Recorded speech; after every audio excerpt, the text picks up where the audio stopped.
Hello everybody and welcome to a very special launch stream, because today is the launch of the Boston Sprinter, the first of our rush hour routes. Hello everybody, welcome to the live stream tonight. I'm JD, I'm joined by Matt, who's just clearing his throat in anticipation.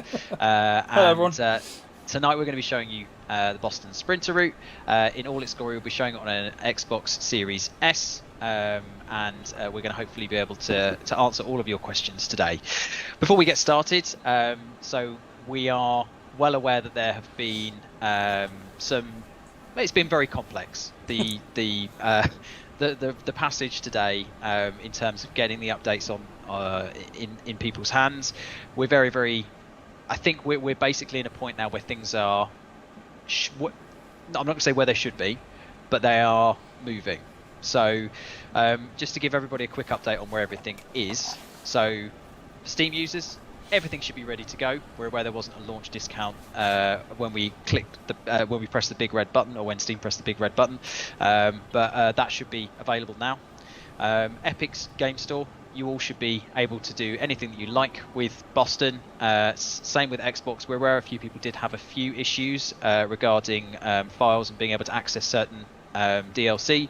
However, we have found that there is a little bit of a workaround for this. If you uninstall and reinstall the game, that should then appear to you. There is a thread on the forums if you are experiencing problems with that, so we recommend, if you are still having problems with Xbox, please head over there. There's a few troubleshooting tips on there. And finally, PlayStation, because I think this is probably the most complicated that we've had. There was an update that went live at midnight, whatever time that was, your time, and that's given access to the core update and also access to Boston Sprinter. There was a second update which was pushed earlier today, and actually if you check on our website, we'll give you more information on that. Now that has enabled access to the preserved content that you have, or any DLC or add-ons that you have. So, but that is rolling out. However, that is rolling out. It's rolling out essentially. Present tense, it's rolling out. It's going to be something that perhaps takes a little bit of time. We can't tell you when this is going to actually happen for your specific device, because it depends entirely on maybe where you are in the world, what kind of device you've got, but they should be rolling out, and we've seen successful people have success in being able to re-download their DLC. So if you head to our website, there is a step-by-step guide on what to do when you start to be able to see this stuff. Make sure you keep checking back, because as I say, it could be that you take a look 1 minute and there's nothing on there. You could take a look sort of 2 minutes later, and you might have 5 or 6 of your DLC on there to download. What you will need to do is you need to re-download those DLC onto your PS5 or your PS4, and then that should start the process of updating them. And then once you have that, you should be able to play them. If you have any problems, it's not an ideal solution, but if you do have any problems after you can start seeing your preserved content, then you should be able, if you uninstall and reinstall the game, then that is kind of a workaround that we've seen has worked in the past. Not saying it will work for everybody, but as I say, I don't want to say how just be a little bit patient, because that sounds patronizing. I know everybody's been waiting a long time for it, but it is just a case of waiting for it to propagate. And there was a little bingo card that we were having before we started of how many times I might use the word propagate in the live stream tonight. So for Nat, who is watching, I've just said it twice, so you can add that to the bingo card. But yeah, we are aware that people have been waiting for a long time. We really do appreciate your patience, everyone. I don't mean to be glib. I know people have been waiting for a long time for this, and as I say, we are doing everything we can to make sure that you get it in your hands. The process has started, and we would like to make sure, as I say, that when you are that you do keep checking to make sure that you're getting for when you do get access, then you can start to download as soon as possible. And then there is a slight issue as well, I believe, on PS5 with Great Western GWE.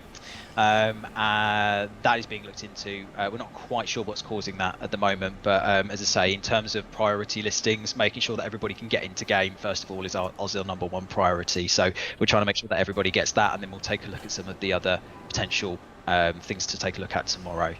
There are a couple of other things that are worth noting before we get into the preview. There are a couple of things that we are aware are not quite as they should be on the route as they are at the moment. There are, I think, 3 things that are being worked on to come in a future patch. That's the catenary.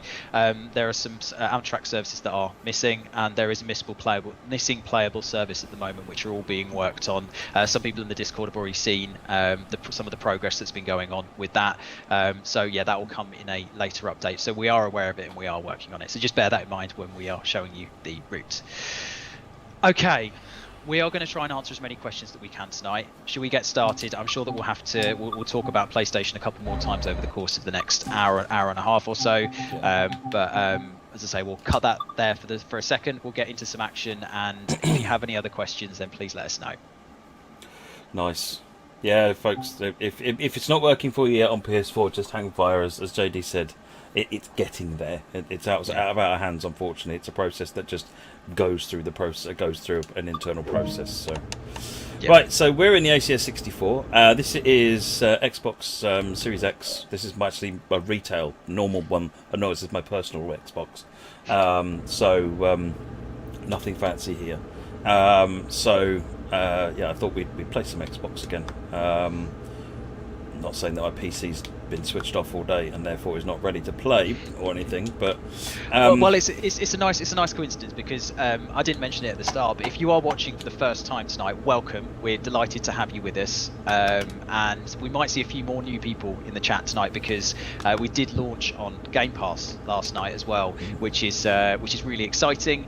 We're looking forward to welcoming loads of new players in who might not otherwise joined us, and as I say, we're going to try and give you as much information as we possibly can do about this particular route tonight. So you might have seen some of this stuff before. We're going to try and go through it in as much detail as we can, but yeah, just sit back and enjoy.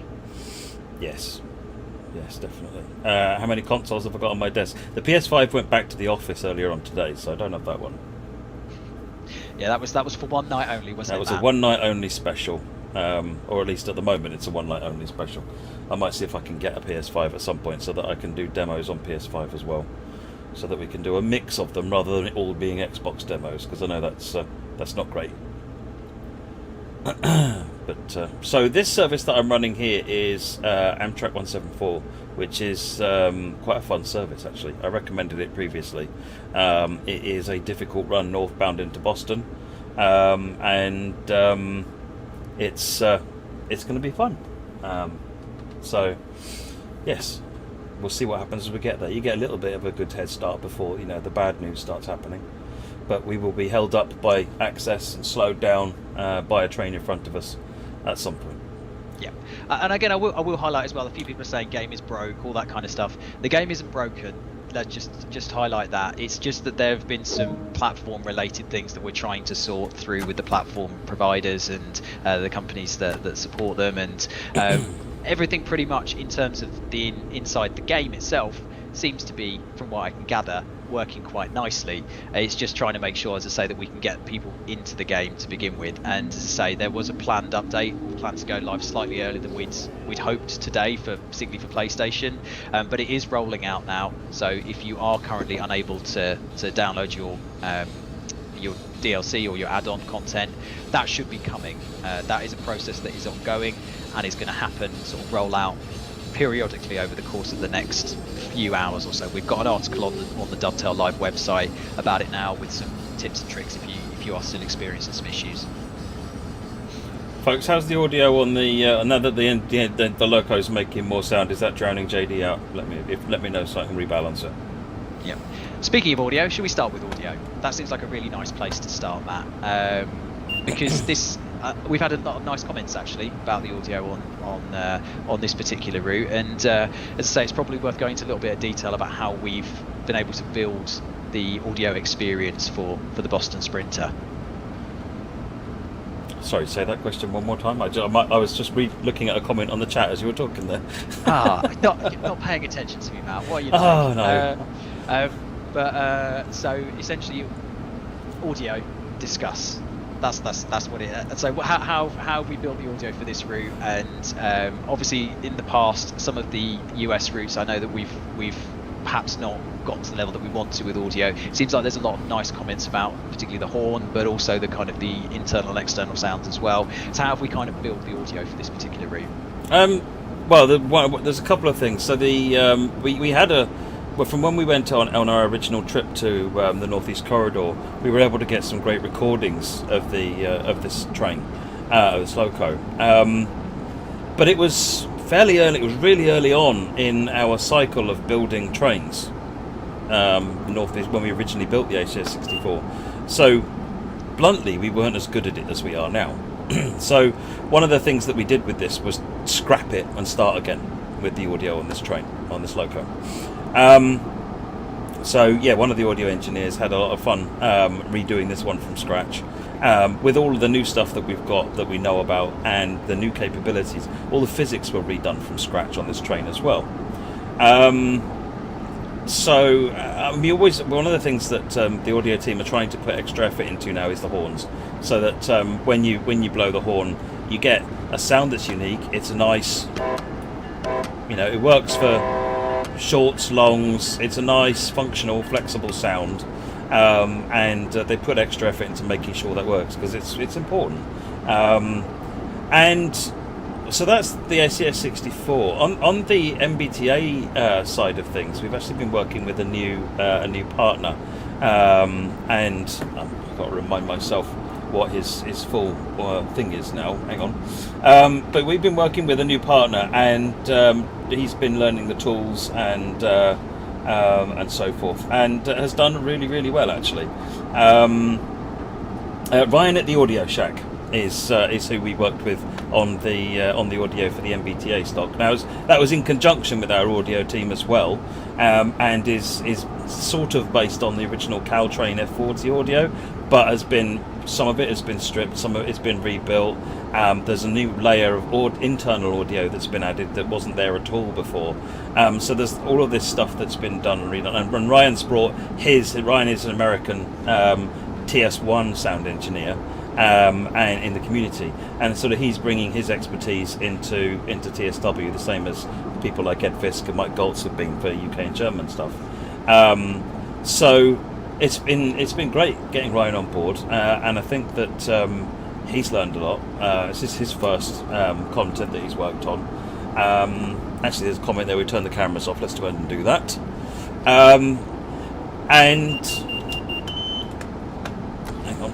Oh no, I'm already under 60. I don't need to worry about braking. Right, sorry. I've got access turned on and I'm talking. It's not the greatest combination in the world. So yeah, it's been really good getting Ryan on board, and that's so what I'm hoping is that Ryan is keen to get involved in more projects as a second party developer.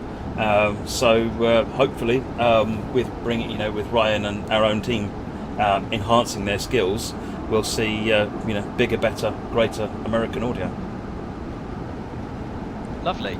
As I say, I know that that in particular was something that I was particularly passionate about making sure we were able to do. And I think there's been a lot of questions in the past about us kind of working with people on the ground and all that kind of stuff. And I think this is a really good example of how it can work really well. We obviously, with some of the the COVID restrictions and whatnot as well, perhaps these trips and whatever that we would normally take aren't possible right now. So being able to speak to people who are there and who are able to perhaps get a better first-hand account of some of this kind of stuff is really useful for us. Yeah, and particularly for someone who, like in Ryan's case, who is already knows about replicating train audio in game like TS1, taking that skill and bringing it into TSW means they've already got a massive head start. They know the domain, the US trains, and what makes them sound great, so they can help bring that into the game. And it's no small thing, but it's just a matter of learning the tools at that point. The personal experience and so forth is something that Ryan's got loads of. So, and he's been generally working with the team as well, providing a lot of it. Ryan's been a beta tester for a while now. So this is the first time we've been able to actively get Ryan involved in a project. So that's been really cool. I always like bringing on new external developers and getting their insight, because you find that the game, we start doing different things. It sort of shifts things around a little bit because they'll try things and come up with new cool things. Lovely. Okay. I realised that we talked about audio without really talking about the actual route itself. And we've obviously got the locos to discuss as well. So, in terms of the route itself, Matt, can we get up the route map, please? So this is the route. Providence in the south, and Boston in the north, and Stoughton is this little branch line down here, which is Canton Junction on the main line.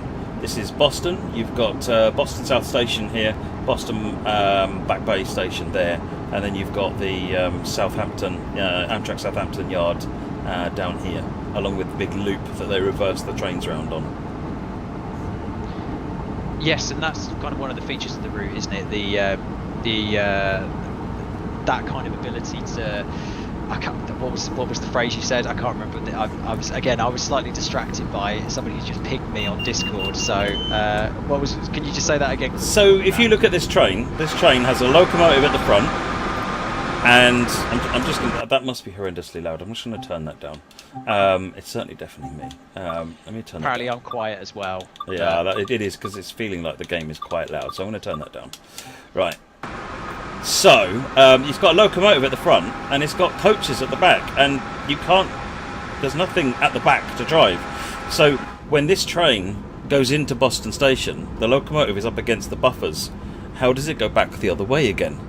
Now, there are different techniques for doing this that are different railways employed. And the way that this one does it is they just reverse the train out. They reverse all the way round this loop, this balloon loop here.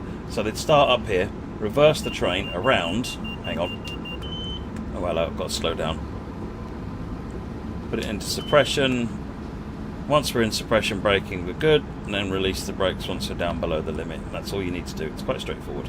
I'll go through that a bit more as we go. So anyway, with this reversal procedure here, they back up round here, come around, come forward, and then keep backing up until they backed up into the station. At that point, the locomotive is now at the front, ready to go. You can just see how busy Boston is at the moment. 3 trains leaving, and we've got another one coming in from the yard. So it's a busy place. Yeah, and on busyness, obviously this is a rush hour route, isn't it? And one of the things that comes with this particular route is the new passenger system. Now, obviously we are currently in transit, so we probably will not see that. But I think perhaps when we get to a point, Matt, where we are, so when we get to the 22 miles, we should stop and take a look at some of the passenger stuff. Yeah, so there's been lots of enhancements to the passengers, mostly around having more people moving around and on stations, but also having more variety of people as well. Lovely. Okay. So let's talk about the locos themselves. So we've got the ACS 64 in the Amtrak livery, which is lovely. I know a lot of people are excited about Amtrak. And then we have the F40 PH3C diesel loco as well in the MBTA livery. So we'll show both of those in this stream. So those are obviously quite exciting. We're really excited to have Amtrak in the game. It's hopefully for those people who live in the local area or who use Amtrak regularly, it's a really good experience for them as well.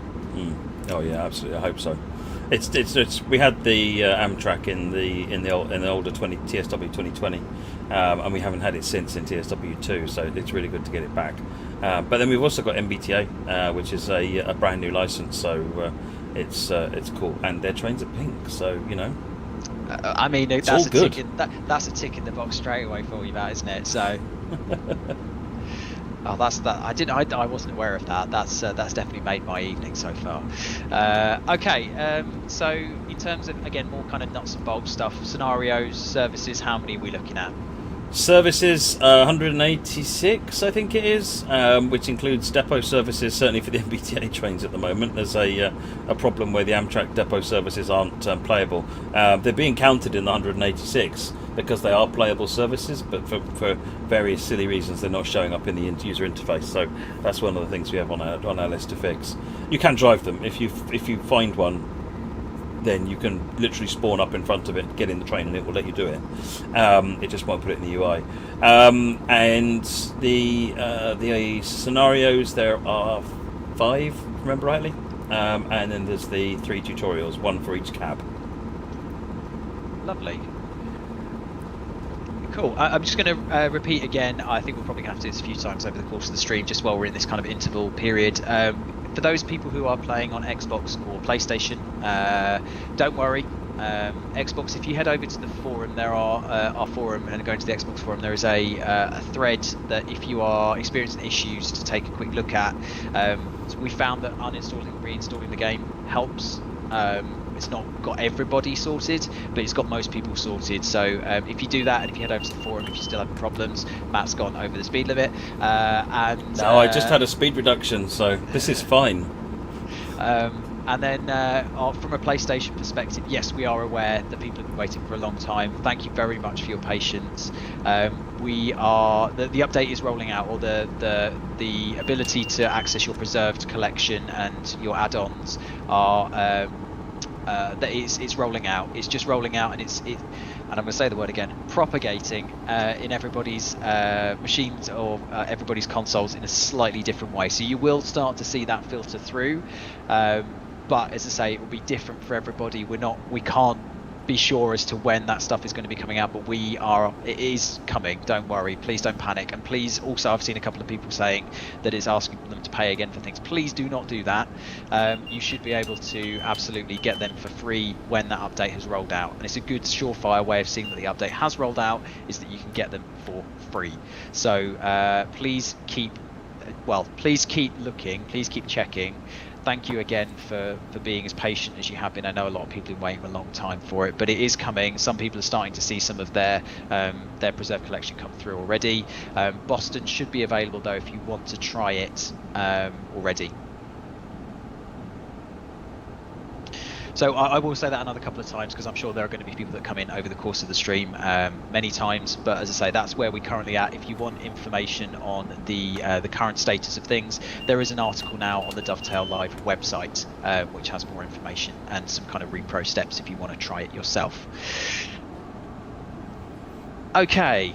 Someone's just asked what's happening with the PS4. Zeji, I've just literally gone through it. Hopefully someone in the chat will be able to help you out. There is a link that the mods that our friendly mods are going to be sharing with you over the course of the stream as well. Okay, so where are we? We're 40 miles away from a station, and should we talk about safety systems? Yeah, because I'm actually going through being controlled now by access, because I'm getting close to another train in front of me. So the basic procedure is you follow the number on the dash here, or if the speed limit actually shown on the HUD is lower, always follow the lower of the two. Generally, you'll find that it's on the HUD on the dash there in the ADU. So basically you follow it and you're driving along up to that, and at some point, maybe any second now for example, what's going to happen is it's going to drop my speed. So it'll say probably 45, not just now, in a minute. No, okay, all right. The other train has got away a bit further, so we can keep speeding up. We carry on going, and you'll find the ADU drops your speed, and what you have to do is acknowledge it and put it into suppression braking. That's it. So you press the button to acknowledge it, and the alarm will cease. You've then got 8 seconds to then get the thing into suppression braking. Doesn't mean 8 seconds to get down to the speed, but you just got 8 seconds to get to suppression braking. And suppression braking is when it flashes up suppression on the desk. So, for example, if I take the power off now and I just apply it, and you put it in the suppression notch, which is there where it says automatic brake suppression, and you'll notice here this yellow thing comes up saying suppression. Yeah, that means I'm now braking enough that the alarms will not put anything on, and that's all you've got to do. It's really easy to drive with access, but it means you can just keep driving up to that HUD speed limit, that desk speed limit, and it will just keep speeding you up and slowing you down. Awesome. Okay, there have been a few people that have been accusing us of avoiding questions, so I thought we tried to cover as much as we can do. There's a few people that have mentioned that there's a low FPS on the PS4 route, so that's something that we need to take a look at, Matt.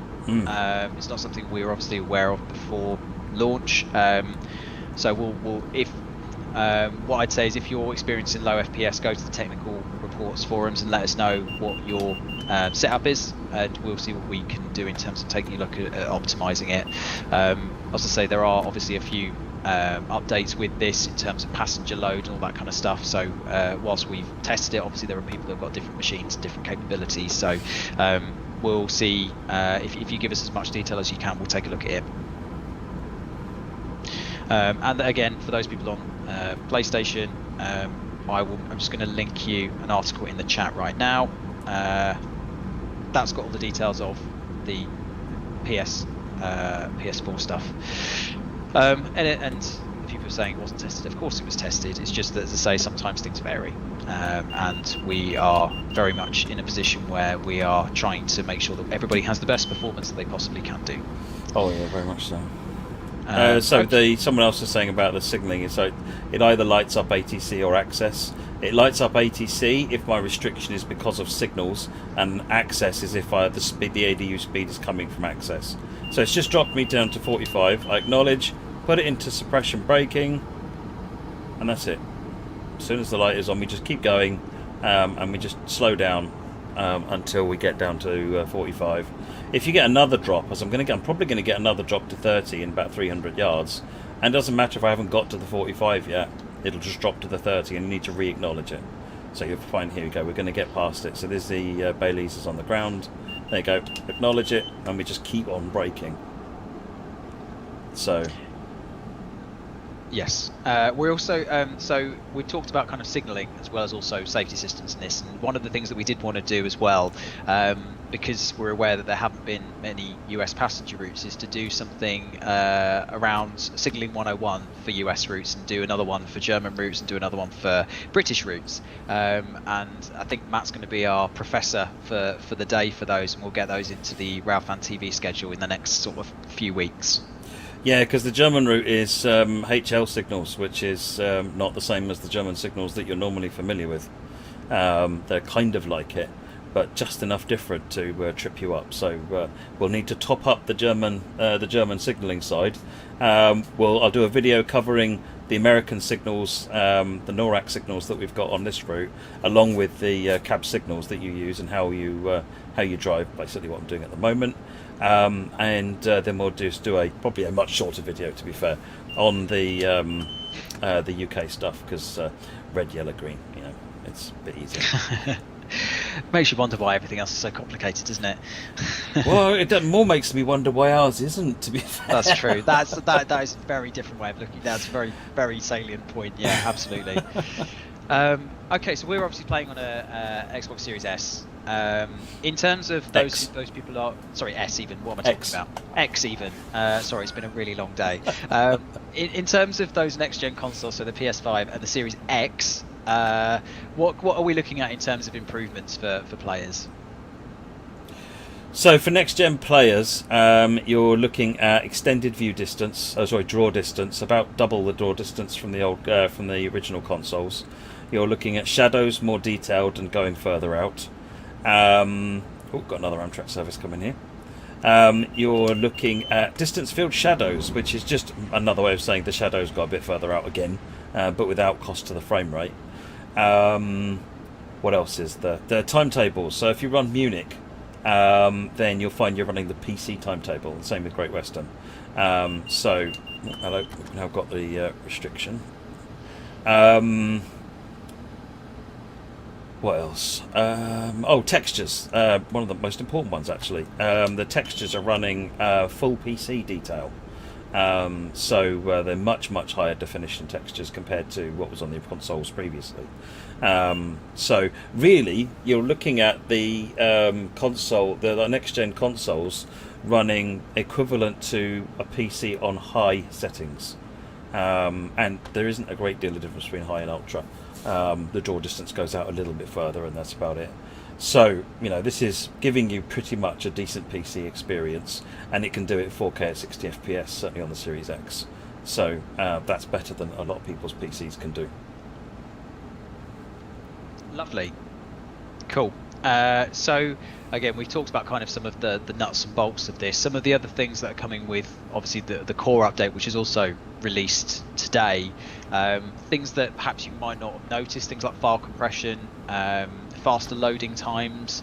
They're all things that we perhaps haven't mentioned very much so far, but they're also really, I expect, hopefully nice little quality of life things that players will really, really like. And as I did hear whispers as well of the tunnel cameras. Tunnel cameras should be in and working, yes. You should find that you are no longer kicked into tunnels, into the camera when you're in tunnels, so you can get your external views now and enjoy the sights and sounds. A couple of people, by the way, have been asking, how do you do zoom? Press and hold the right stick, left joystick. Ooh. Okay, someone's asked about the dynamic brakes on this train. Do they need 10-second setup time? I don't recall. I mean, you don't have independent control of the dynamic brakes on this. It's all blended. And I think because it's computer controlled, you don't really do the 10. See, the 10-second setup time thing isn't generally something which is in the real trains coded into the train. It's not part of the setup. It is something the engineers are told to do, and the reason for that is to ensure that the engines have wound down to nothing, and then they can move it. Because if they got that wrong, then what happens is things start going sparky, the magic spoke goes out and the train don't go anymore. Whereas for a fully computer controlled system like these ones, because bear in mind this is a European train, this is a Siemens train, and the blended brakes over in Germany, they don't need 10-second timeouts, but it's because it's all computer controlled. So these ones, you put the brakes on and it will bring the brakes in as it can. It'll apply any timeouts that need to be there automatically. You just apply your brakes and it will handle it. Awesome. So just a few other questions. We'll do some more questions that we've seen in the chat. Someone's actually saying about the dot disappearing. Let me just give you a quick run through of some of the new settings. Oh yes, so, I did see a couple of people mentioning about the crosshair actually, and I didn't know if it was a settings thing or if it was an actual issue, but it sounds like it might be a settings thing.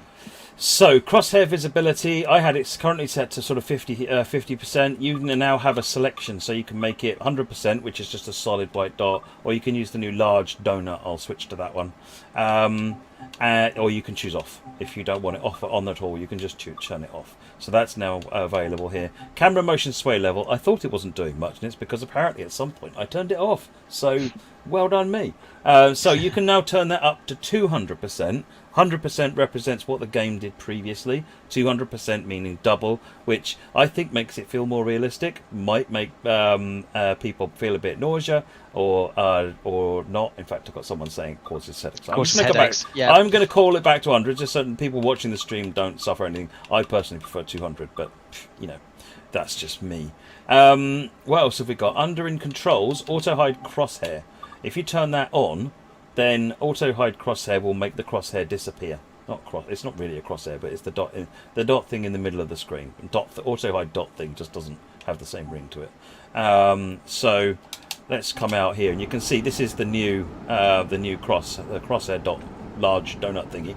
And if I don't move it, you'll see it disappears. So that's on all platforms. That's not unique to any. Cool. A few more questions in the chat. Every time I see questions, then it decides that it's going to skip through them, and I can't find them again. Someone was asking about haptic controls on PS5. Are we going to be bringing those at some point in the future? I'd love to, but they're not on the plan. Any plans at the moment? Okay, cool. There are a couple of questions asking about the immersion controls as well. It might be worth bearing in mind we're on an Xbox. Take a look at some of the immersion controls. Yeah, so when you go into pause, if you go to control guide, you get a pop-up, and that'll be local for whatever platform you're running on. So if you're on a PS5, you get the PS5 controller here, but fundamentally the order of the controls is the same. And if you switch that to Operation Shift, you can see what the new functions are. So you've got the AFB or cruise speed control, second horn, which you do with Operation Shift and then clicking the left joystick. So you've got high tones and low tones available on the joystick on the controller now. PZB's Befile 40, the override function, and the PZB release are now available on the controller as well.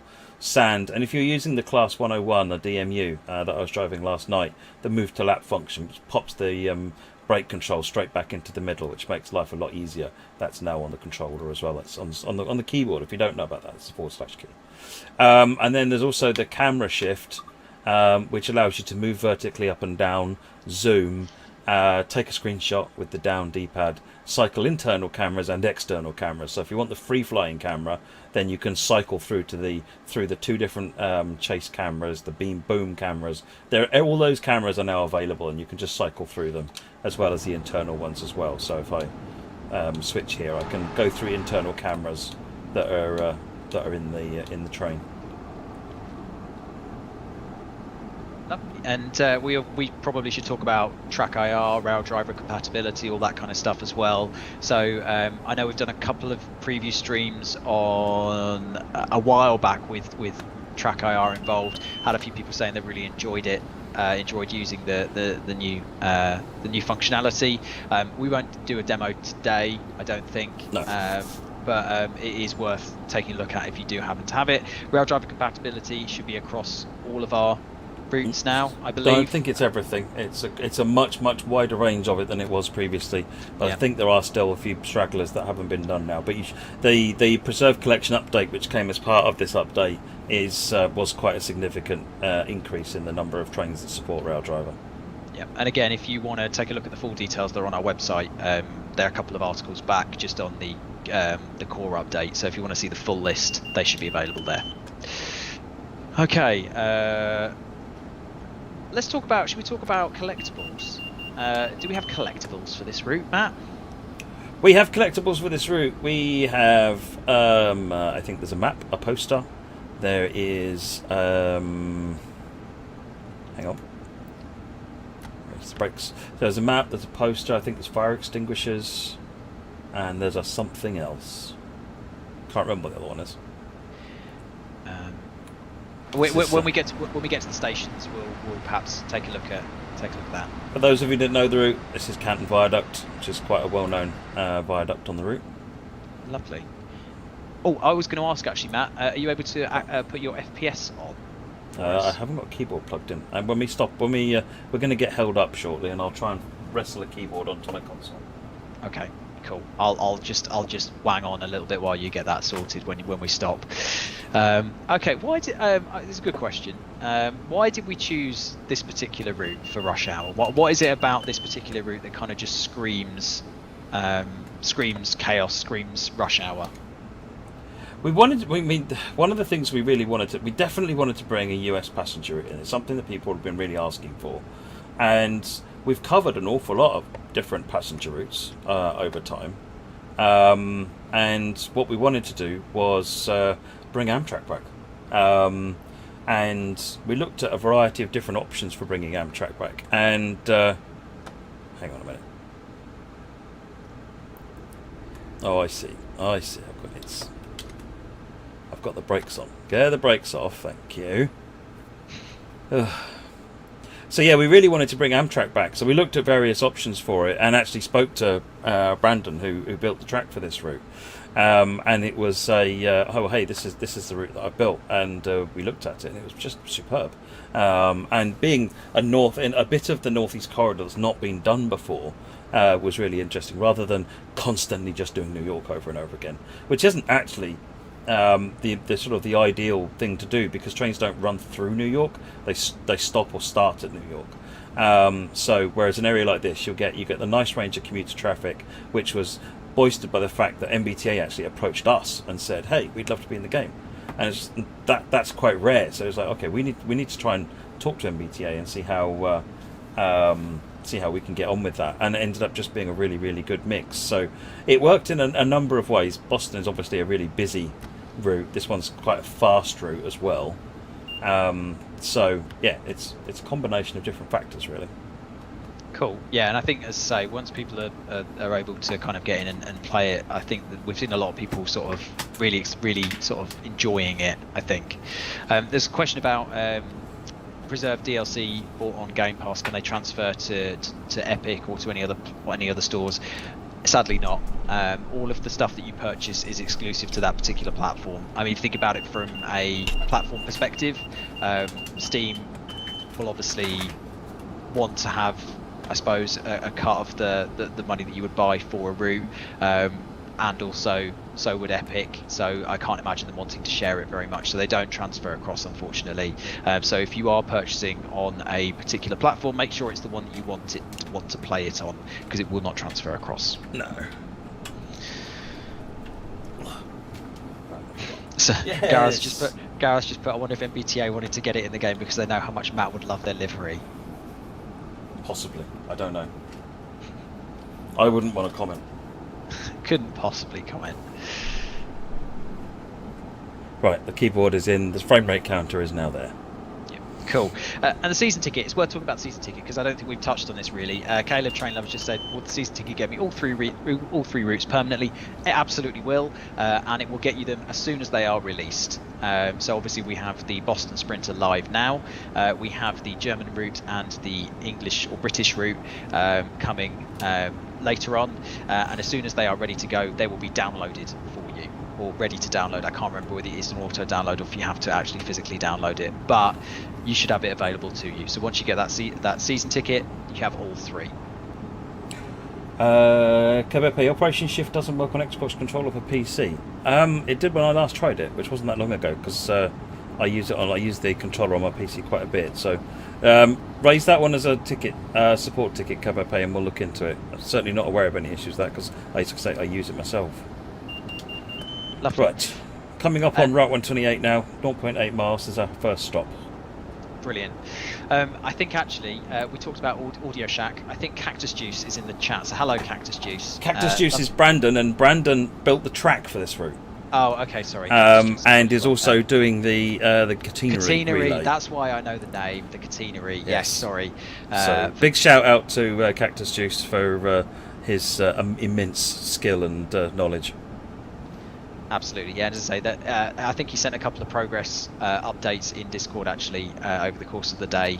So he's definitely doing some great work, and we're excited to be able to get that update out a little bit later on. Okay, we won't talk about mastery. There is mastery for this route, but we always like players to kind of explore that themselves, rather than us show and kind of give away all of the little secrets of the route. So if anybody is wanting to kind of find out a little bit more about mastery, then you obviously have to complete the challenges. Then you can get the mastery rewards, and we look forward to seeing people sharing your pictures of the mastery rewards that you get. Yeah, we always like to see it when people start posting those. It's good fun. Absolutely. Okay, so we are parked. Not parked. We've stopped. We've arrived. We will alight, and we are going to show a little bit about the passenger update. Should we do a little bit of passengers? Yes. So here you can see this is the passengers that are coming off. So first thing you're seeing, there's a lot more passengers coming off, but this is actually one of the new outfits that he's wearing. But you'll notice actually, so for example, these two wearing a suit. Previously, that would have been exactly the same for both of them. Whereas now, the tie, the jacket can all be different colours. So we do this randomisation thing with the colours. Same with this this pullover here. It's got different colours, awesome colours, it has to be said. And it's got patterns on it as well. Previously, again, that would have been all of those would have been the same. Two cardigans here, again, they're different because of different colours. So, and there you go, the blouse and everything there, you've got patterns on and so forth. So even though you might have the same basic outfit there now multiple times, the different colours and the patterns make them stand out with different variety as well. Plus there's I think 8 new clothing models, male and female, to add to the variety as well, and they obviously support the patterns and colours. So there's a lot of variety going on there. There's a lot more characters. So previously on Xbox One and PS4 you were looking at 20 characters, whereas now you're looking at 100. On the next gen platforms you're looking at 200 passengers. And when I say passengers, I mean these people that are walking around. The ones that are on the trains don't count. Okay, I don't mean to belittle them. However, they don't count. They're free, or virtually free. Engineers somewhere has just grumbled at me, probably on Teams. They are virtually free compared to the cost of these ones that move around and have to do dynamic collision checks all the time and pathfinding and all sorts of annoying things. So, so the limit of active characters, the ones that make the field route alive, is significantly bigger on all platforms, and the way that they move around. They're not marching, in a single file. No death march. No death march anymore. No, they're not marching in single file anymore. So there's been some changes to help broaden them out, so that they don't all get into that single file, which makes it look a lot more natural. Lovely. And Gareth just put in the chat, actually, this is actually really good, and hopefully one of the nice byproducts of something like a season ticket. Love the pricing, wanting to get the German and English route. With the price of season pass, I got this too, and discovered that I like US trains too. Well, that's wonderful. That's great. That's exactly the kind of thing that we wanted. Obviously, if you're interested in like 2 of the routes, or maybe even 1 of the routes, it's a really good deal. And if it broadens your horizons, and actually you can try something new. There are some great experiences around the world, and it's really good to learn how the different trains, how you can compare and contrast what your expertise in, say, your UK trains. Then you can sort of say, well, how do the Americans do it? And then you might start digging a hole in the internet of trying to find out why is it different, and so forth. So it becomes really fascinating learning about how different railways are the same and how they're different and why. One of those things that I was talking about last night when we were doing some Peninsular Corridor is the whole question of 79 miles per hour. Why was the speed limit 79 miles per hour? Is that just weirdness, or is that real? It's real, and there's a reason behind it, and I'll let you go and look it up. There's also a shout out to the lady who does the VO on the Boston Providence route as well. Yeah, that's my wife. So I was going to say, is that someone that's familiar to you, Matt? Yeah, someone that's fairly familiar to me. Yeah. She did the Long Island one and the original Northeast Corridor as well. I'm sure Matt will pass on the good. I will. Wishes. Thank you. Okay, lovely. Still trying to get through all of these questions that are in there. Someone has said, "Can you explain ATC and A?" I don't. It's not access. ATC. It's not quite spelled as they put it in the chat, but yeah, access. So essentially, when you've turned them on, and you don't have to turn them on, but when you've turned them on, you get this number here, which is your maximum authorised speed. That's your speed limit. Follow that. And what will happen is that you'll be that number will say drop to 100. So I'm doing 108, and it will immediately go beep beep beep beep because it's reduced. So you press the button to acknowledge it, which is the B button on the Xbox controller, and then you've got 8 seconds to get the brakes into suppression and slow down. That was just the alerter, and the alerter just goes off every 30 seconds or so, just to say hello, you're still awake. And so essentially, whether it's ATC or access, don't get too bogged down on that. It's actually a level of detail that when you're driving kind of doesn't matter. Just do what the speed limit says, and you'll be fine. Don't do what I'm doing at the moment, which is not doing what the speed limit says. So basically ATC, if it ticks up ATC here, it means that the speed limit is sourced by a signal aspect. So it means you might have a medium approach, or a non-green aspect ahead of you.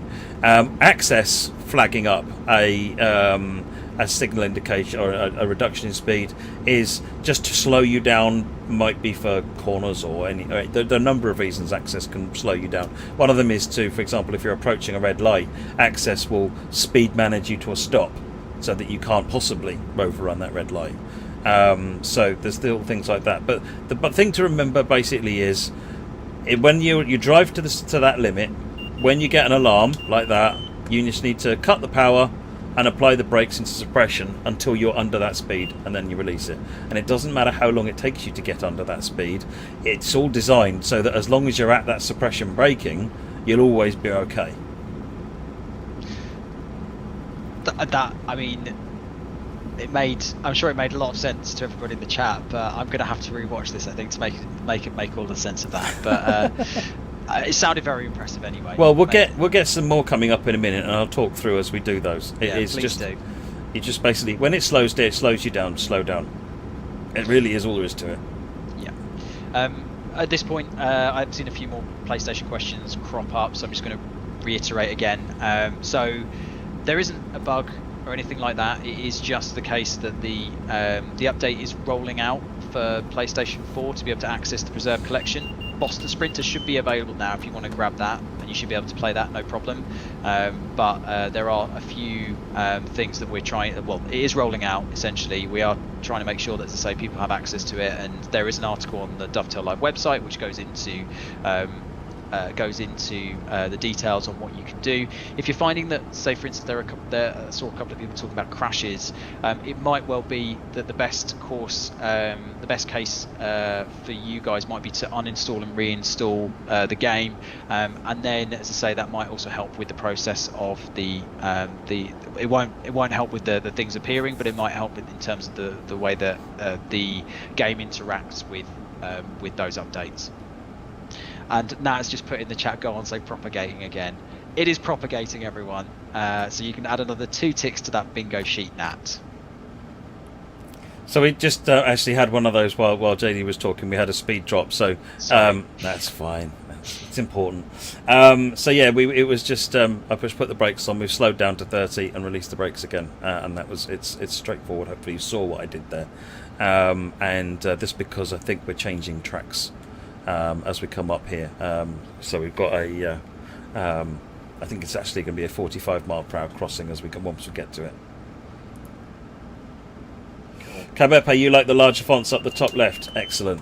I'm glad you like those. I'm hoping that makes it easier. Yeah, we should talk a little bit about those things as well, shouldn't we? We talked a little bit about accessibility in some of the previous live streams, and we've talked about the crosshair. And some of the visibility that helps give. There are a couple of larger fonts, and we've made some things a little bit bigger, so that, as I say, people who are hard of sight, for instance, or perhaps struggle with. I remember you talking quite a lot about colorblind players as well, and trying to make sure that things are easy to be able to distinguish between each other in terms of colors as well. Yeah, so I mean, we did this with, I think, Train Sim World 2, where you'll notice the yellow signal up in the top right corner of the HUD there has got actually a slash in it as well, and you'll find that reds have a horizontal bar and greens have a vertical bar, and that's just so that even if you can't tell the difference, because there is literally a thing where people can be monocolor blind, so they literally can't see color at all. There's the physical, the geometric change to the shape means that they can still see what's going on. I know someone who's monocolor blind. My son is color blind.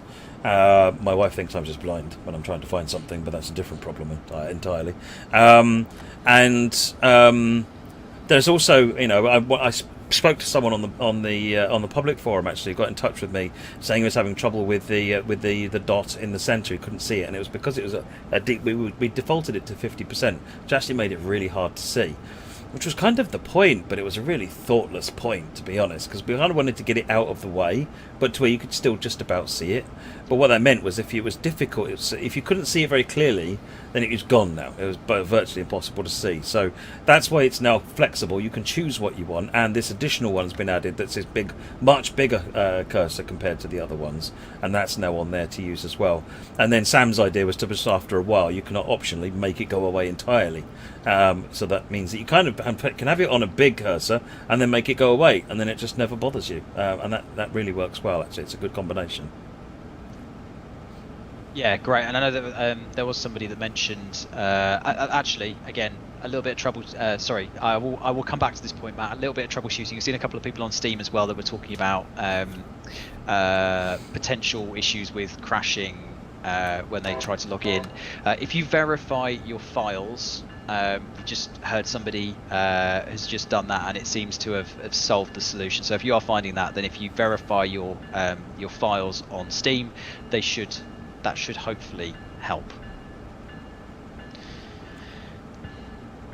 Okay, there are a couple of people that are talking about the new menu. Obviously, I don't think we'll perhaps touch on that today. It's worth checking out for yourself. It should be the first thing you see when you come into game. I've seen a few kind of polarising opinions, and I think that's probably what we would expect, really, Yeah. isn't it, for something like this, Matt? I mean, it's quite a big change, it's quite a substantial change, and it will be liked, it will be not liked by by a few people, but we feel like it's a really clean approach. And I think one of the biggest things that the kind of the big little wins, I like to call them, is the kind of the filtering system of the routes as well. I think is a really nice little addition, and I'm going to be banging the drum to add in more opportunities to filter by geography or by loco or anything like that.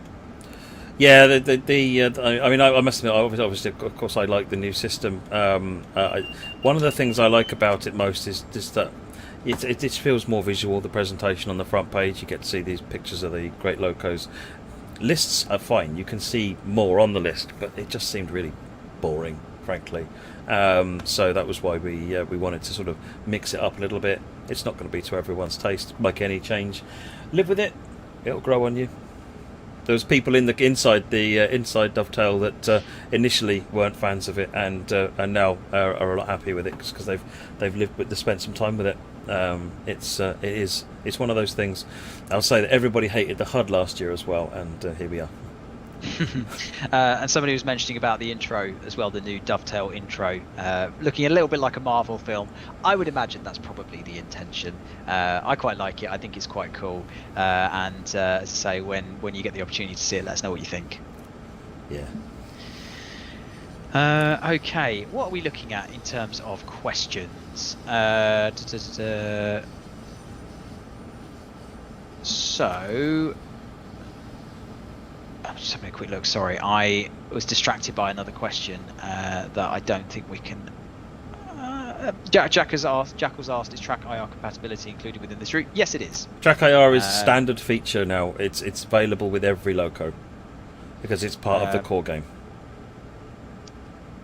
So yeah, we are seeing a couple of people with sort of downloading issues. If you are kind of seeing crashes, that's normally a good indication that there is some kind of a corrupted file there, or something's not playing nicely with each other. Whilst it's probably a last resort, if you are experiencing those kinds of problems, we are finding that uninstalling and reinstalling is sometimes a way to be able to do that. And if you can verify your files, you can do that on Steam. I'm not sure if you can do that on PlayStation or Xbox. Then just have a look at that and see if that makes a difference. Sneaky train. Another sneaky train. Of course, the pink livery. Oh yeah. So yeah, we'll talk about the AI services as well. Obviously, we mentioned at the start of the stream that there will be some more added, I believe, isn't there? There's some Amtrak services that we will be adding. Getting back into the menu. Yeah. But as I say, the AI services, obviously rush hour, you expect there to be a glut of trains, a glut of traffic. Is that kind of realised in this route, do we think, Matt? Yeah, I think, but you can see, most times you can just go and look at Boston, you can see plenty happening. Again, at this point, there's not a lot, but we've just got one train coming in here, I'm coming in, that train just left, so, at different times you'll see lots going on, actually. It's, what time are we now? So we're at 6:30, so we're not really at peak hours now. Yeah, certainly looking at rush hour, you could stand a couple of times. I've just stood on the platform here and left the thing running on the TV above me while I've been working, and there's just been trains coming in and out. It's crazy. So it's good for virtual train spotting, this one. Yeah, exactly. Good bit of virtual rail fanning. Put it on a screen while you're working. Yeah, absolutely. And as I say, you can see on that how many locos there are on the route and how many trains there are on the route. If you are interested in finding out how we put all the services together for a route like this, we actually did a live stream with Michael, myself and Matt, probably a couple of months ago now, where we talked about how we make all of these services happen. It's quite a complex, long process, and I know a lot of people are really interested when they watched it to find out more. So if that's something that tickles your pickle, then please feel free to take a look at it on our YouTube channel. Someone's asking why that yellow flashing red there is not yellow flashing red on here. Now, I'm not an expert on this system. My understanding is that this is a simplified set of aspects compared to what's actually displayed on the signals themselves. In fact, this just went to yellow red here on this one, so it's it isn't. You're not going to see absolutely every aspect, I think, is how it works. Cactus Juice will correct me wrong if I'm wrong with that, because he knows the system a lot better than I do.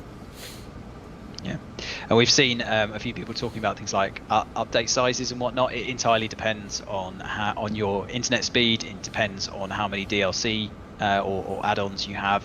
I think I had about 100 and something gig on Steam this morning, and it's paused at the moment, so I could actually do the live stream without it cutting out. So there are quite substantial sizes. That's because of the amount of content and so I think the actual core update without any add-ons attached to it is about 12 gigs, something like that. It's 12 to 16 gigs, something along in that sort of general. I mean, my Xbox, I was after the stream last night. I just sat around and waited, and around 1 a.m. my Xbox started doing an update, and it was about 65, 70 gig, because I've got a lot of DLC on here as well.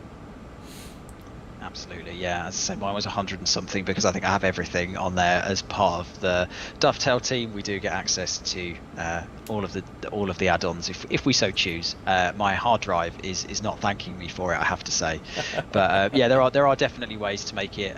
If you want to, there are definitely ways to make the update size a little bit smaller if you want to. I mean, again, we don't recommend this only if you want to save a little bit of space, or if you're upgrading between PlayStation 4 and PlayStation 5. If you're struggling for space, you can uninstall if you want to, but we don't recommend it really. If you've got the space to do it, it's probably better to go back and uninstall them afterwards, after the update has happened. Okay, that's just show off in the chat. I should probably add the same, to be fair.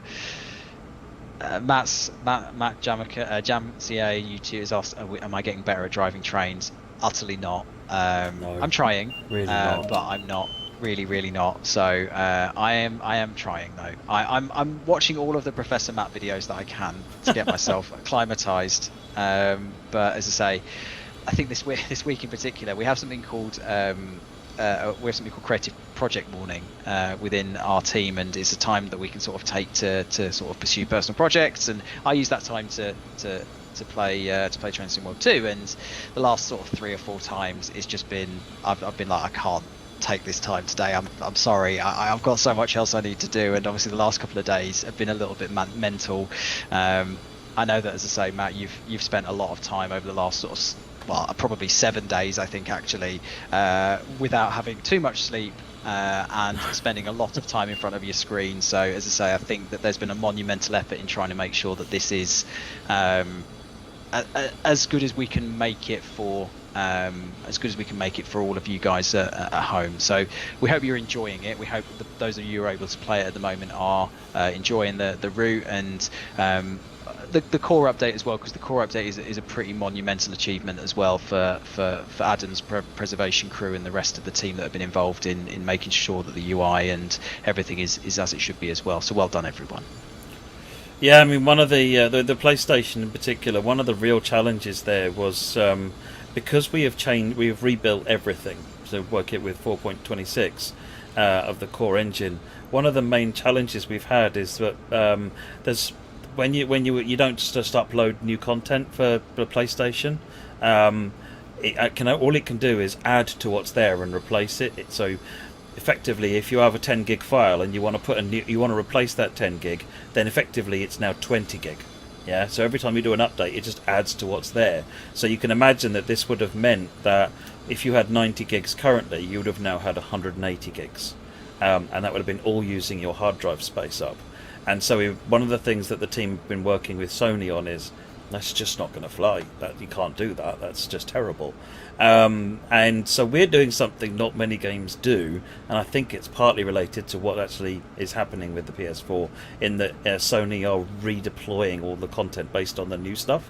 So it's it's a wipe and rebuild essentially on the PS4, which is really cool. That Sony have made it possible for us to do that. It means that you're not going to have a ton of wasted space on your hard disk, but it's clearly had some teething trouble. But it sounds like it's on the mend. So give it a bit, and know that you are much better off because of it. Even if there's a blip in your access to the game right now, which it's not good totally, but it will be worth it in the end, rather than having tons of space wasted.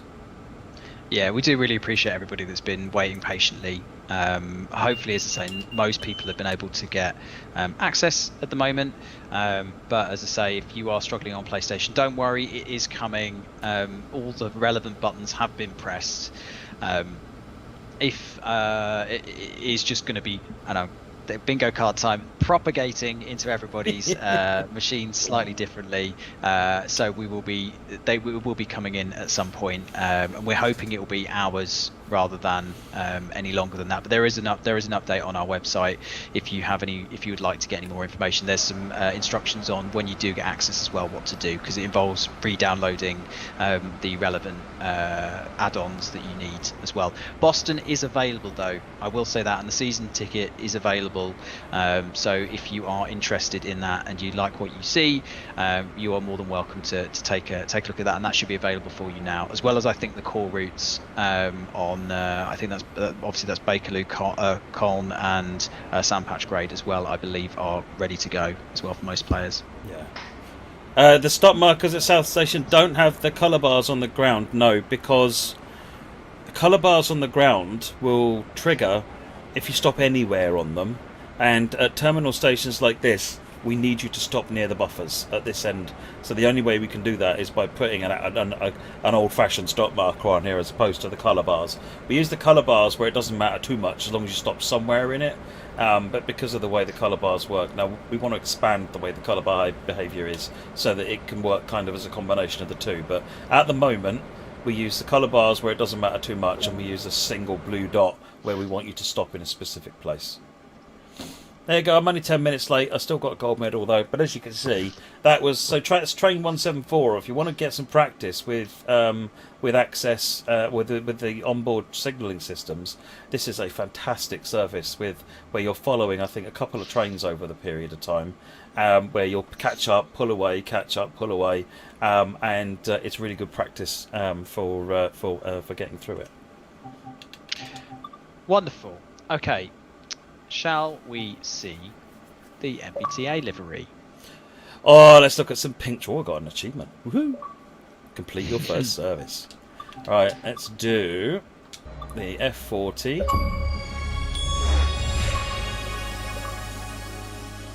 Is this more achievements? Can you stop again? Excellent. I got one of those things. Oh, here we go. More achievements. What's this all about? And your first gold medal. You did think I hadn't played on my Series X very much since December when I got it, you know. Right, okay, let's run this Providence service. Actually, let's run the Stoughton service from 7th. I don't know whether we'll get all the way to Stoughton tonight. How do you actually pronounce it? Is it Stoughton? Stoughton? Stoughton. Okay. Stoughton is what I'm told. English, where that sound can have about 40 different sounds. I was pronouncing it Stoughton because I used to live near Loughton, but I was loudly corrected that it's Stoughton. So Stoughton.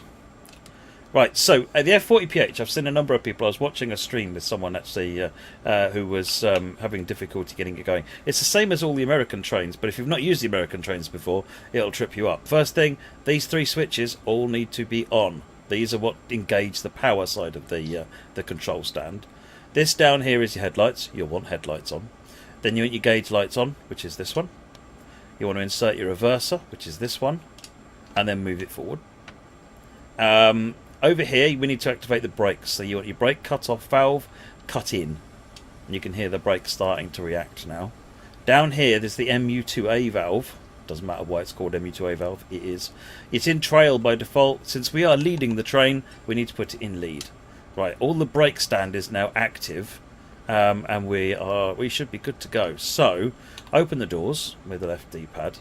Now, over on the back wall here, Good practice, get your front number lights on. I'll show you where they are in a minute so you can check. And then in the cabinet here, if you want safety systems, I'm going to leave them off just for the time being, just to make life a bit easier. Then you've got various things like alerter control, the radio here.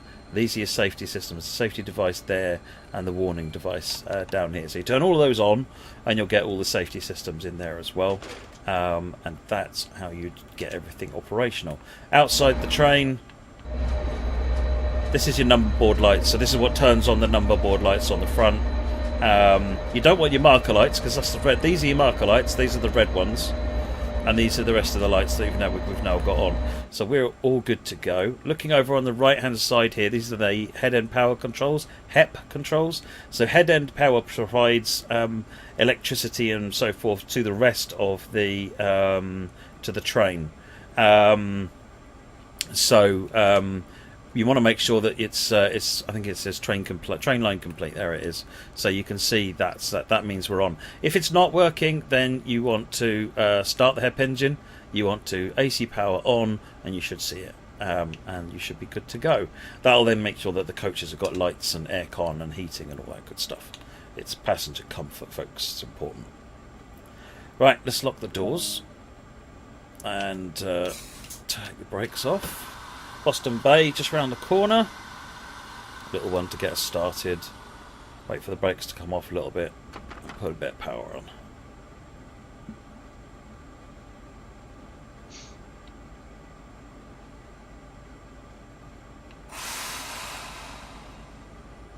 Marker lights means tail lights in the USA. Well, they're called marker lights on here. Rear marker, front marker. That's what this train calls them, marker lights. I liked how it was called. So it was called alertor rather than alerter. Is that standard practice? I don't know. I need to double check that one, because sometimes these things, like one of the common ones we get told, "Oh, I can't believe you've misspelled that," is gauge. You'll find it sometimes in locos as GAGE. And that's completely valid. That's completely correct spelling of it. I need to double check alertor before I make any claim to it being right or not being a typo. Safety systems in the cab car. Ooh, remind me before we finish, JD, to just quickly show where the safety systems are in the cab car. I will make a note. Because they're not obvious.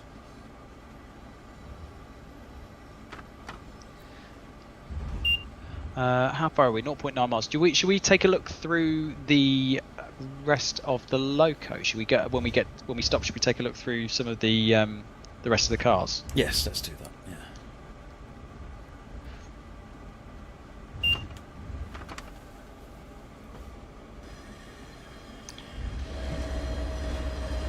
A couple of other bits of admin.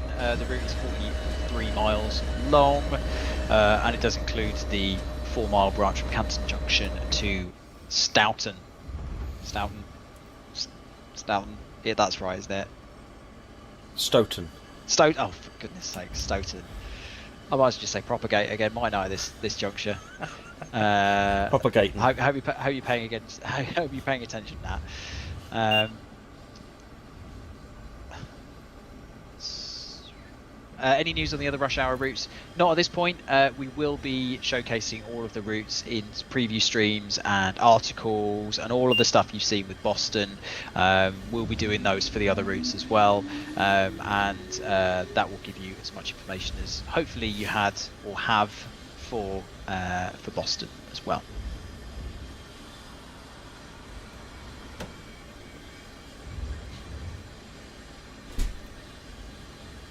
So Gareth actually asked, what do you know if they've got different speed limits? So, you know, my speed limit is 10, but this is showing 15, and sometimes you'll get a light up here, maybe saying, say, 30. The lights are ATC's speed limits, and ATC has got a very coarse grain of speed limits it can do. This is a digital readout, which can be powered by Access as well as ATC. And then you've obviously got your speed limit. Basically, the rule is always the lowest. That is a good rule. good rule to live by. Normally, that one there is pretty much the right one to follow. Normally, what you'll find is that coming into Boston, the Access and ATC don't report 10 miles an hour; they only report down to 20. So you're just supposed to know that there's a 10-mile-an-hour limit around Boston. Does a cab car have MB2A valve? We'll have a look at that in just a minute. What we'll do is when we get to Boston Back Bay, we'll go and have a wander. Yeah, some people have said about Loco DLCs as well, because a lot of people have asked about one particular Loco, well, I won't name, but obviously the infrastructure is here to be able to build off of this route, isn't it? If we wanted to add in other Locos, we can do. It's not currently on the roadmap, but it's something that we might look into. Yeah, I mean, we're always looking to see. And indeed, we've left a slot for it in case we decide to make it as well. So cool. How far are we away? 525 yards. Just another opportunity for me to say, with regards to PlayStation, that we are aware that things are slow. They've been so there hasn't been any bugs, just to clarify. There's not been any bugs. It's just been that there's been a rollout that's happened, and it's taken slightly longer than we've hoped it would do. And what we are seeing at the moment is that some of the add-ons that you have are being served. Let's not use that word again. To everybody in a slightly different time frame. So you will start to see some of this. You will start to see some of this stuff in your libraries.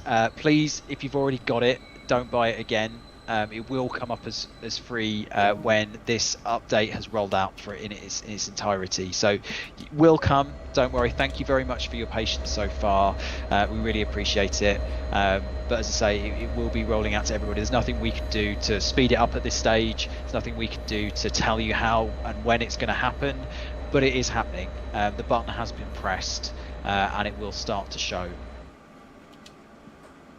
If you are seeing things like crashes, though, it might be worth, whilst you're waiting for that process, it might be worth uninstalling and reinstalling the game. If you're seeing crashes, that is specifically, or checking your files. So if you verify the integrity of your files as well, there is a way that you can do that on Steam. I'm not sure on PlayStation or Xbox, but there's definitely a way to be able to do that on Steam. Someone just said that Unable says some of his PS4 add-ons are back and some aren't yet, and that's the process going through. Yeah. They will appear. It's all being propagated, pushed around at the moment. So they will all be added to, and that number will go up and up and up until it's all back again. Yeah. I had a theory, and I'm not quite sure it's correct, so don't hold me to this. That it was in reverse chronological order of updates. So we'd seen a lot of people who had the Preserved collection come through first of all, and then some of the earlier Train Sim World 2 add-on content, and that's my theory, is that it's reverse chronological. So if you've got some of the later content, it might come a little bit later, but that's just a theory my end. It's not justified in any way at this stage, so that's just a theory though. So this is the cab car. I've turned the cab light on so you can see a bit more of what's going on. This is your cut-off here. There's no MU2A on this because it can't be lead or dead. It's just a single dumb brake control. So you need to cut the brakes in. You've got the reverser key here, so you want to key in and put it into forwards or reverse accordingly. Throttle handle here, brake handle here. It's self-lapped brakes, so they're the easy brakes to use.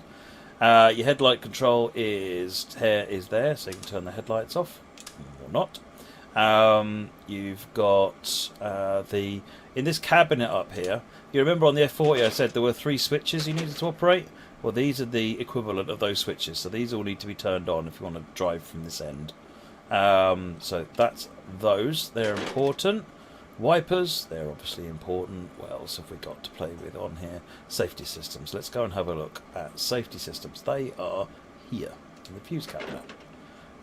So in here you want to operate the alert or, and you want to operate the cabin signal speed fuse, and then you close that, and now you'll get this is the ADU. This is equivalent of what's on the F40, and this is the version up there. In addition to that, you also get the this colour bar, this bar here of 5 lights, which is the old Penzi style signals that were in there. So I think if I put the key in on here and we put it into forward, then you can see the signal light. One of the signal lights comes up. In this case, it's a restricting aspect, and also the ADU has sprung into life as if we were planning on going in this direction, which we're not. So that's just a brief overview of what you can expect. But yeah, this is where you do your safety system. Just those couple of fuses down there. Violence strikes us, can you use your Xbox progress of the game for the Series X version? Absolutely yes. However, on the moment on PlayStation, it's a slightly different story. We have been working with Sony over the course of the last few weeks to try and make sure that we can transfer progress, but sadly at the moment we've not been able to find a solution to be able to transfer the progress between PS4 and PS5. You do have the option of what you would like to download, PlayStation 4, PlayStation 5 version of the game if you want to continue your progress on PlayStation 4. PlayStation 5 you will lose I think your liveries and your account progress on the route, so your hours logged and all that kind of stuff. Sadly at the moment we are still looking for a solution. However, as I say, for the time being and at the moment, that progress is not transferred over.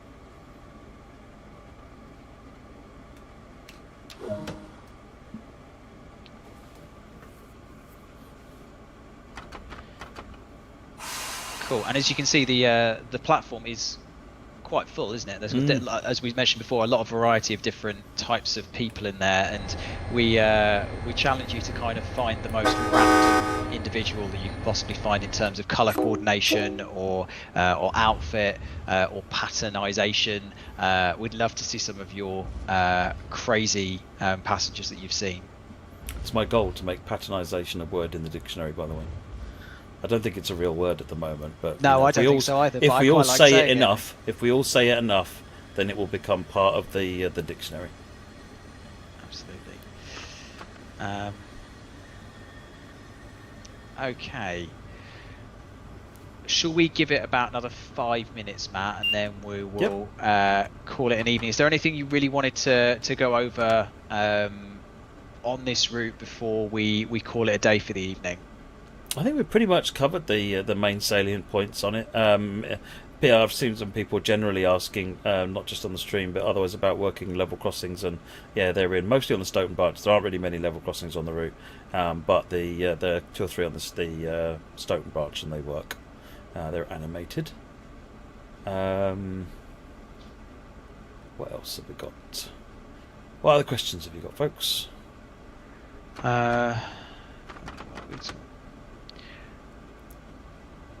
There are people that say we've not answered questions. We try to answer as many as we can. We might have answered your very specific question about something, but we try to cover as much ground as possible. Lachlan, sorry, we missed your question earlier. You will not have to pay for the. We've mentioned this a few times in the stream. You won't have to pay for any DLC that you already own or add-ons that you already own. Yeah, even if it's asking you to pay, do not pay. No, don't do that. It will be served to you at some point in the coming weeks. No, definitely not weeks. Coming hours. Hopefully. Yeah. It's like I say, it's on the way round. Some people are already seeing some of their DLC is working again. So just hold up, and you'll probably find when you get up tomorrow, most of it will be back again. But it is being dealt with at the moment. Yeah, and Zerum, we can't guarantee that the reinstall will. Talking about reinstalling and uninstalling the game, we can't guarantee that's going to work. As I say, that this is the first time that we have obviously done this kind of process before, where it's quite as complex as this. So we are, to a certain degree, learning with you in some of this stuff. Obviously, we've worked with the platform providers before. But as I say, some of these issues are new to us as well, or some of these things that are coming up are new to us as well. So if you could let us know how you get on, that would be really, really helpful for us to be able to then tell other people this is the way to go about doing it. So we can't guarantee it's going to fix it, but hopefully, as I say, or at least it will give us the opportunity to say, actually, maybe this isn't the right way to go about it. But as I say, we've seen a few people that have done it that have been successful and been able to at least, if they haven't been able to access all of their add-ons straight away. They've been able to access some of them. They've been able to play the core game. They've been able to play Boston. Yeah, keep in touch with us over the forums and let us know when it's fixed and if it continues to not be fixed, so that we can keep a track on it. So yeah, PC, we're not aware of any issues at all, Engineer Kenny. Generally speaking, the Steam upgrade wasn't anything different to what we normally do, to be honest. So, and Crucible earlier on asked, when you're driving the MBTA trains, do you follow the 120 miles per hour speed limit on the HUD, which is the track speed limit, or the 90 miles per hour speed limit up there on the ADU? Actually, this train's supposed to not go any faster than 80. So the ADU is I think limits you to 90. But really, you want to be holding yourself to about 80 miles an hour on these things.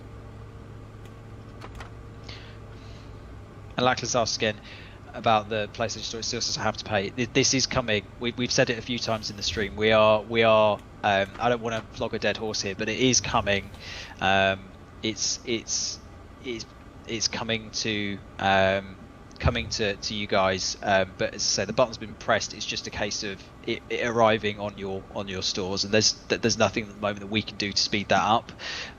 It's just going to happen when it's going to happen, unfortunately. And as I say, the button has been pressed, and it should be coming to you guys in the course of the next few hours or so. Yeah, it's a big old system inside Sony, and it's working its way through. They're also deploying it to a lot of people's machines throughout, so it's just a process that can't all happen instantly.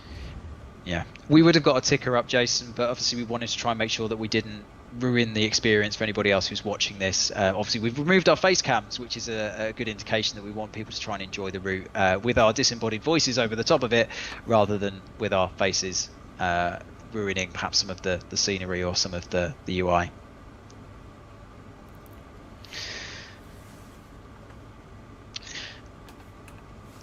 Okie dokie, shall we call it there, Matt? Yeah, indeed. Let's do that. Okay. Well, hopefully, as I say, I'm going to do the spiel again. So this is the Boston Sprinter. It is available now. If you want to download on whichever platform you choose, it's available as an individual route. It's available as part of the season ticket, so you'll get 3 routes for a highly discounted price.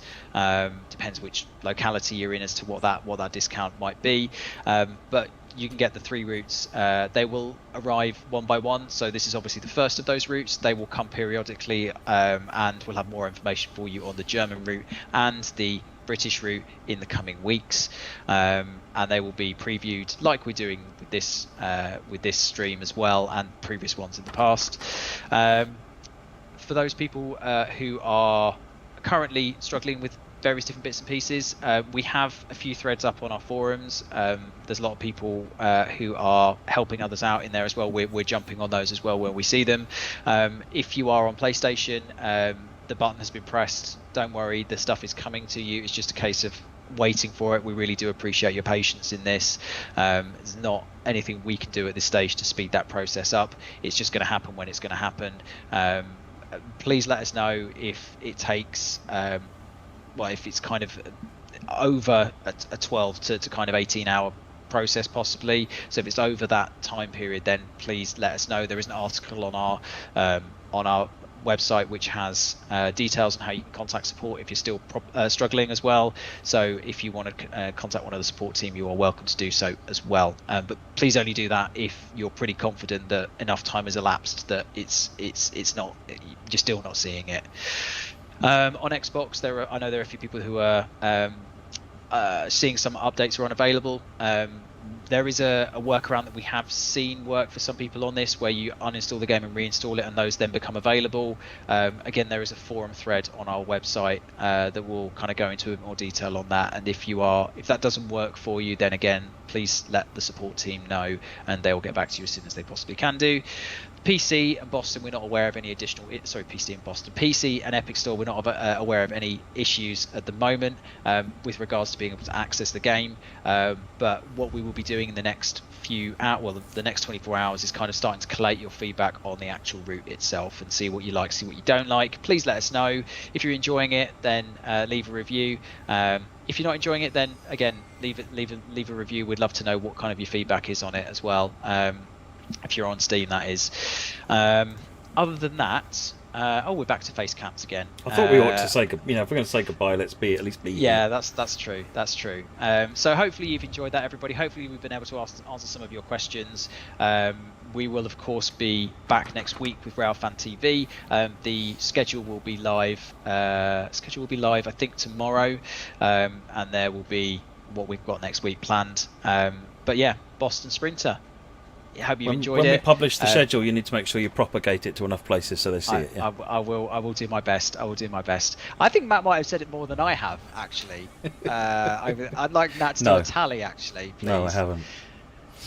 But thank you very much, everybody. Thanks again for your patience. Hope you've enjoyed this. And as I say, keep talking to us. Let us know what's going on. And if you are enjoying it, again, let us know. If you are having any more issues, then please, again, let us know on the forums, on Discord, on Facebook, on Instagram, anywhere.